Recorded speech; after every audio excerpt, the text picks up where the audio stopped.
Ren, kapan orang tuamu kembali ke Cina?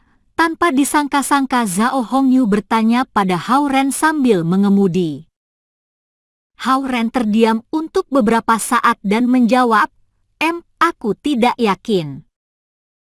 Zhao Hongyu kelihatannya bisa membaca pikirannya dan berkata, kamu tidak akan memberitahukanku meski kamu tahu, bukan? Paras wajah Hao Ren berubah menjadi canggung. Sebenarnya dia tidak mau berbicara mengenai isu Zhao Yanzi. Pertama-tama, dia tidak yakin apa yang akan orang tuanya pikirkan. Kedua, dia tidak merasa masalah ini cukup konkret untuk dibicarakan. Baiklah, aku tidak akan membuatnya sulit bagimu. Zhao Hongyu tersenyum dengan penuh perhatian dan berkata, kita akan menemukan kesempatan membicarakan hal itu setelah orang tuamu kembali. Hao Ren hampir mengatakan orang tuanya mempunyai karir mereka, dan semua isu keluarga diserahkan pada neneknya. Selama neneknya menerima Zhao Yanzi sebagai cucu menantu perempuannya, seberapa kerasnya orang tuanya berusaha menolak hal itu tidak akan menjadi masalah. Kelihatannya, Hao Ren tidak berpikir bahwa kepribadian Zhao Yanzi akan memperoleh pujian dari neneknya. Jika neneknya dapat menyukai seseorang, itu pasti Shi Yujia. Zhao Hongyu memarkirkan mobilnya di garasi setelah mereka sampai di rumah. Kemudian dia membawa Hao Ren masuk ke dalam rumah. Hao Ren hampir tak bisa membayangkan bagaimana seorang perancang senior yang mengendarai Ferrari ke tempat kerja dapat juga berbelanja bahan-bahan makanan di pasar lokal setiap hari dan pulang ke rumah lebih awal untuk menyiapkan makan malam. Setelah pergi ke dapur dan memakai celemek, Zhao Hongyu berubah dari wanita kantoran menjadi seorang ibu rumah tangga yang baik dan berbudi.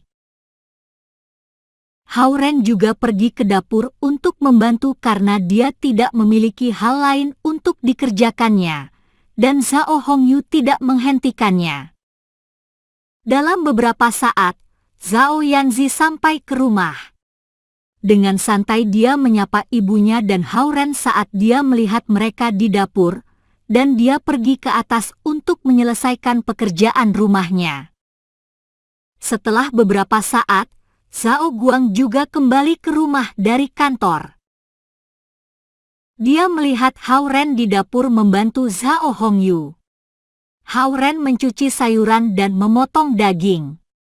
Dia mengangguk berkenan dan kemudian kembali menuju ruang belajarnya untuk mengurus bisnis. Di dalam rumah bertingkat 2 yang terlihat biasa, Zhao Yanzi ada dalam kamarnya mengerjakan pekerjaan rumah dengan kesal. Zhao Guang dengan serius meninjau beberapa dokumen di ruang belajarnya.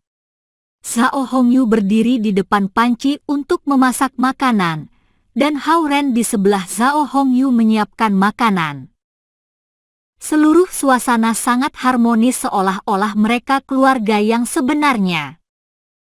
Hidangan nikmat dibawa ke meja makan satu demi satu. Mendengar panggilan Zhao Hongyu, Zhao Yanzi meletakkan pekerjaan rumahnya dan dengan senang menuruni tangga untuk makan malam. Zhao Guang juga keluar dari kamar belajarnya dan dengan mantap berjalan menuju meja makan. Keempat duduk mengelilingi meja makan, menikmati makanan yang lezat bersama-sama. Saat makan malam, Zhao Hongyu terus mengatakan hal yang baik tentang betapa pengertiannya Hao Ren dan betapa baiknya dia dalam pekerjaan rumah, dan hal itu membuat Zhao Yanzi cemberut karena iri.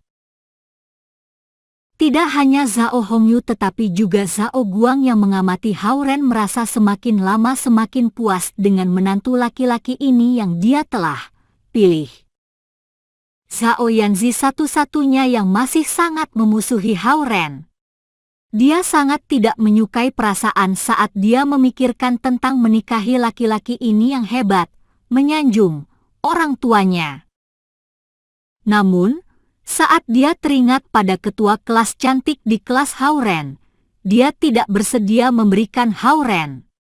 Dia percaya ketua kelas akan mengambil Hao-Ren jika dia tidak menginginkannya. Seperti biasa, Hao-Ren harus membimbing Zhao Yanzi setelah makan-makan. Dia menghabiskan 1 jam untuk secara sistematis menjelaskan konsep bahasa Inggris yang penting kepada Zhao Yanzi dan 1 jam berikutnya untuk menyelesaikan masalah pada mata pelajaran yang lain. Dia tidak lagi menemukan pertanyaan yang diberikan Zhao Yanzi tidak akrab atau sulit karena dia telah membaca beberapa buku pelajarannya kemarin malam. Dia menyelesaikan setumpuk pertanyaan terus-menerus dan hal itu sangat mengesankan Zhao Yanzi. Pria ini kelihatannya memiliki otak yang pintar. Dengan diam-diam menatap dahi Hao-Ren yang mulus dan bulat, Zhao Yanzi menyimpulkan. Dia paling membenci orang bodoh, tetapi kelihatannya Hao-Ren bukan tipe itu. 2 jam sesi bimbingan telah berakhir dan Hao-Ren harus kembali. Zhao Guang menawarkan tumpangan, tetapi dengan ramah Hao-Ren menolaknya. Dia mengemas bahan-bahan bimbingannya dan berencana memanggil taksi. Dia tidak ingin merepotkan Zhao Guang setiap hari. Zhao Yanzi tiba-tiba bergegas turun ke bawah saat Hao-Ren hendak berjalan keluar. Dia menyerahkan beberapa buku pada Hao-Ren dan berkata, "Aku tidak membutuhkannya besok, jadi kau bisa membawanya untuk kau baca. Jangan lupa membawanya besok." Hao-Ren menunduk ke bawah dan menemukan mereka adalah buku pelajaran biologi dan geografi. Melihat Hao-Ren menatapnya, wajah Hao-Ren bersemu. Dia berbalik dan berlari ke atas tangga sambil berteriak, "Baca dengan teliti. Baca dengan serius. Jika aku salah itu kesalahanmu." Gadis ini, Zhao Hongyu, yang berdiri di pintu bersama Hao-Ren, menggeleng kepalanya dan tersenyum. "Aku baru saja hendak memintanya mengantarmu keluar. Jangan khawatir. Aku akan pulang sekarang." "Tidak perlu paman mengantarku pulang. Aku tahu dia sangat sibuk dengan pekerjaannya." Hao-Ren melambaikan tangannya di pintu sebelum dia berbalik dan berjalan ke jalan. Zhao Hongyu mengangguk dengan gembira, merasa semakin puas dan lebih puas dengan Hao-Ren. Saat Hao-Ren berada dalam taksi menuju universitas, dia tiba-tiba menyadari gadis kecil Zhao Yanzi itu tidak pernah memanggil namanya. Kalau bukan, "Hai, ini," atau "itu." Sebuah kegagalan. Segera setelah dia kembali ke asrama dan menapakkan kakinya ke lantai 3, dia mendengar seseorang berteriak, "Hao-Ren kembali." Tidak lama setelah teriakan itu, semua pria bergegas keluar dari asrama mereka seolah-olah mereka baru saja mendengar ada keadaan darurat. Mereka mengerubungi Hao-Ren dan mulai membombardir dirinya dengan pertanyaan-pertanyaan mereka. "Apa hubunganmu dengan Suhan? Dia benar-benar memakaikan kalung untukmu. Kita semua melihat itu. Itu kalungnya. Yang di lehernya. Aku mau lihat. Biarkan aku lihat." Sambil memegang kantung plastik dengan semua bahan bimbingan di dalamnya, mereka mengerubunginya dengan rapat dan dia tidak bisa bergerak 1 langkah pun. Mereka begitu tertarik dengan kalung itu sehingga mereka saling berusaha merenggutnya. Untungnya kalung ini terbuat dari bahan yang istimewa yang dapat menahan semua sentakan dan tarikan. Namun, leher Hao-Ren tidak lagi dapat menahan tarikan yang menyakitkan ini. Dalam situasi ini, tidak seorang pun dapat mengatakan dengan pasti jika beberapa dari mereka tidak melakukan hal karena iri hati dan tidak mau melepaskan kesempatan ini untuk membalaskan dendam mereka. Menjauh dari sini. Pindah. Pada saat kritis ini, Zhao Jiai muncul bersama You Liren dan Cha Oronghua untuk menyelamatkan Hao Ren. Mereka menyelamatkan Hao Ren dan mengantarnya kembali ke asrama mereka seolah-olah mereka menjaga seorang kaisar. Saat mereka menutup pintu, para pria dari asrama lainnya tidak menyerah semudah itu dan seperti gila melanjutkan memukul pintu. Berita mengenai Su-han memberimu kalung telah menyebar ke seluruh universitas. Sudah pasti menjadi breaking news. Kau mampus, teman, kata Zhao Jiai sambil mendorong Hao Ren ke kursi dan menatapnya. Apa masalahnya? Itu hanya sebuah kalung yang diberikan Su-han. Mengapa hal itu menjadi berita besar? Hao Ren bertanya sambil mengusap lehernya yang berdenyut. Jangan berusaha berdalih. Apa pernah kau melihat Su-han memberi kalung ke pria yang lain?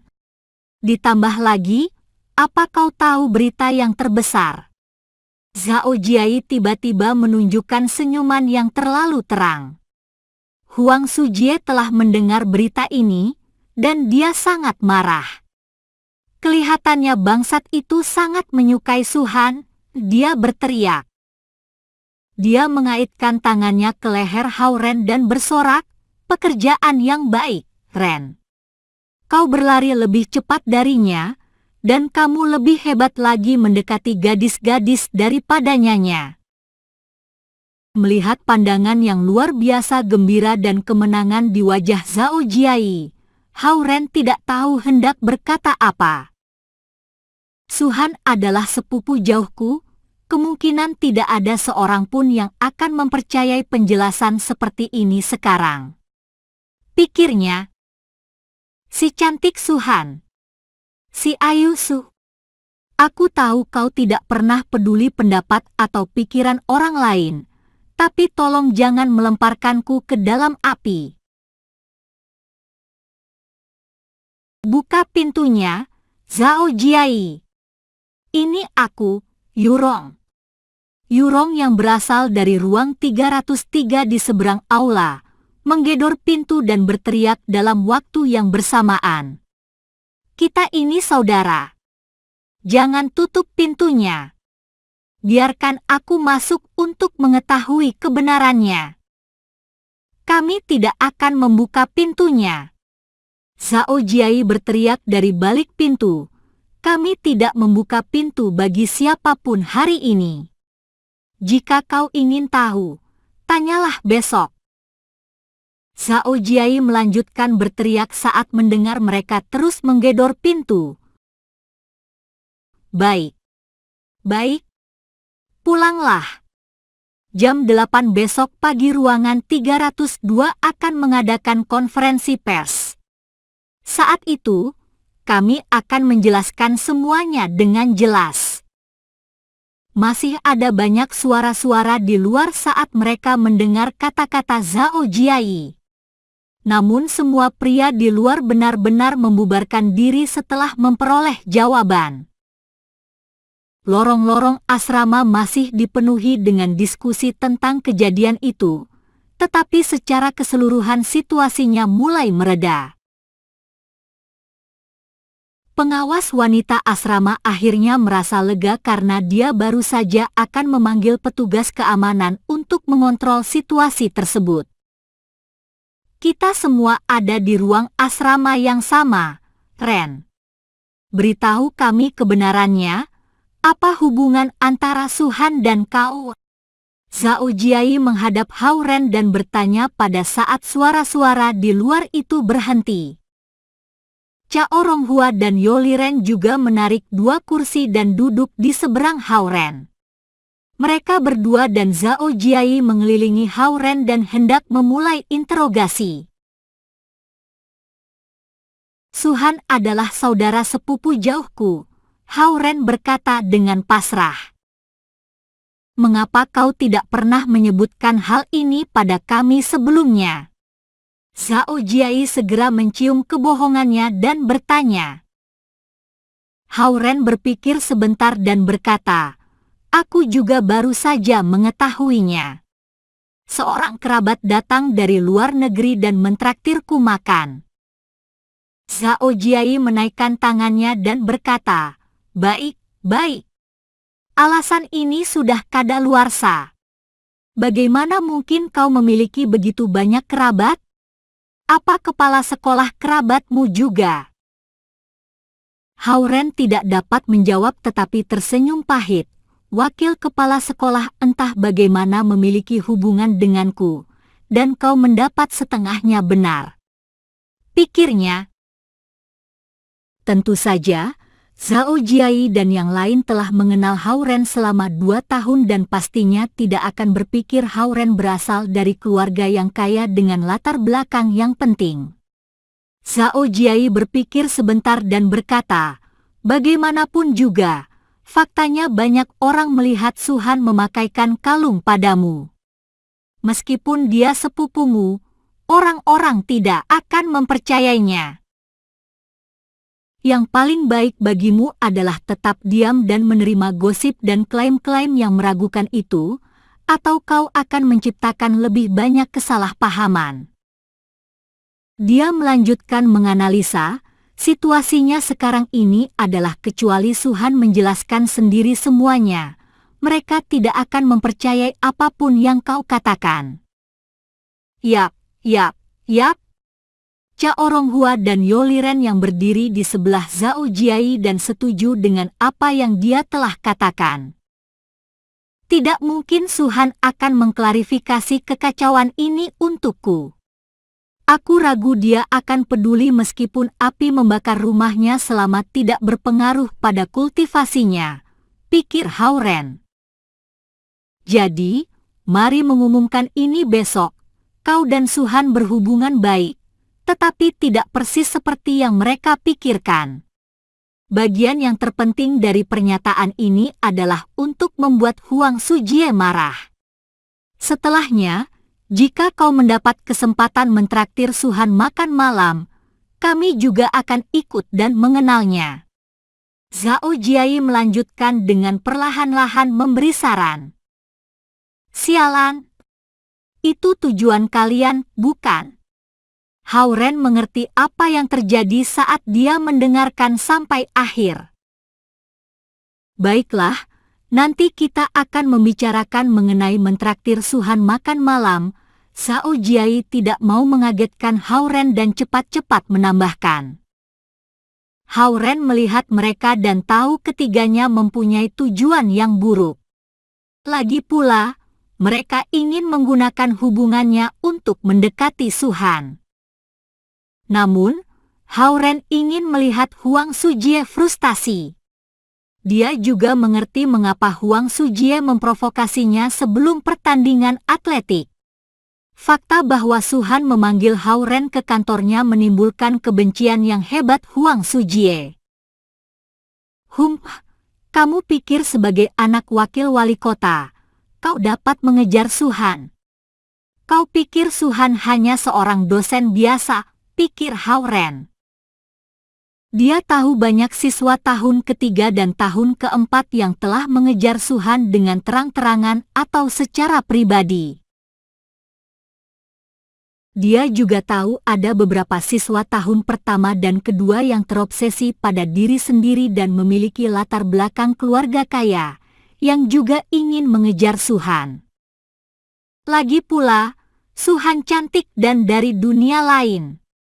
Juga dia hanya 2 atau 3 tahun lebih tua dari mereka, dan dia bahkan terlihat jauh lebih muda daripada siswa tahun ketiga dan keempat. Namun, dia tidak tahu Huang Sujie telah mengejar Suhan yang tak dapat didekati saat Suhan belum lulus dan menjadi gadis yang paling populer di Universitas Lautan Timur. Meski upaya Huang Sujie, Suhan mengabaikannya. Ditambah lagi, karena Suhan tidak tinggal di asrama dan sulit untuk ditemukan, hal ini membuat pengejaran Huang Sujie berakhir tanpa hasil. Awalnya Huang Sujie berpikir dia tidak akan bisa bertemu si cantik ini lagi setelah Suhan lulus. Tidak disangka, Suhan memilih tinggal di Universitas Lautan Timur sebagai dosen biasa, dan ini memungkinkan Huang Sujie berharap lagi. Pengejaran Huang Sujie pada Suhan terjadi sebelum pendaftaran Hao-Ren, dan dia menyembunyikan kegagalannya dengan sangat baik. Karena itu, Zhao Jiai dan para siswa junior sangat terkejut saat mereka mengetahui Huang Sujie menyukai Suhan. Huang Sujie mengejar Suhan selama bertahun-tahun dan bahkan tidak pernah mendapatkan tanggapan, tetapi Hao-Ren, seorang siswa baru, memperoleh perhatian Suhan. Bagaimana Huang Sujie tidak marah? Gadis yang saat ini paling populer di sekolah, Lin Li, yang mendapatkan julukannya dari gosip-gosip dan pokok berita, jauh lebih buruk dari Suhan. Juga, Yo Liren bertanya, siapa wanita yang menjemputmu dengan mengendarai Ferrari? Dia sangat cantik. Dia juga terlihat lebih cantik dan dewasa daripada Suhan. Ren, beritahu kami, apa kau punya seorang tante girang? 1. Seorang wanita yang lebih tua yang menghabiskan uangnya untuk seseorang yang lebih muda dengan tujuan romantis atau seksual. Kau bahkan tidak kembali ke asrama beberapa hari yang lalu. Ketika dia terus berbicara, ekspresinya semakin mesum. Hao-Ren segera menutup mulutnya dengan satu tangan dan tangan yang lain membentuk kepalan dan memukulnya di kepala. Dia ibu muridku. Hentikan pikiran kotormu. Hao-Ren memarahinya. Yo Liren menerima pukulan itu, tetapi dia tidak mundur. Malah dia mendekati Hao-Ren, menggosok kedua tangannya, berkata dengan suara yang tak senonoh, "Kakak Ren. Kakak Ren. Aku tidak tahu kau begitu hebat dalam mendapatkan gadis-gadis. Ajari aku beberapa trik. Pergilah." Hao-Ren menendangnya menjauh. Pagi berikutnya, Ruang 302 menyelenggarakan konferensi pers seperti yang dijanjikan. Sebagai juru bicara resmi, Zhao Jiai menaikkan kedua tangannya dan berdiri di tempat yang paling tinggi di ruangan, yaitu tempat tidur atas yang paling dekat ke balkon. Hao-Ren menyilangkan kakinya dan duduk di tempat tidur atas, dan Cha Oronghua dan Yo Liren berusaha mempertahankan ketenangan di bagian bawah. Pria-pria penasaran lainnya berdiri di ruangan yang sempit, melihat ke atas ke arah Zhao Jiai dan Hao-Ren yang mengenakan sandal.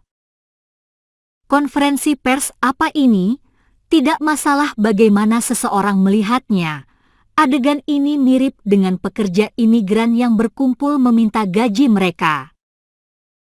Zhao Jiai menggunakan seni berbahasa dengan baik dan mengindikasikan hubungan Hao-Ren dan Suhan berkembang menuju arah yang baik.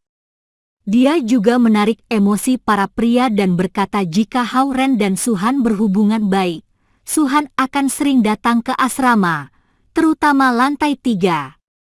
Ini mengubah suasana hati para pria dari iri hati menjadi berharap.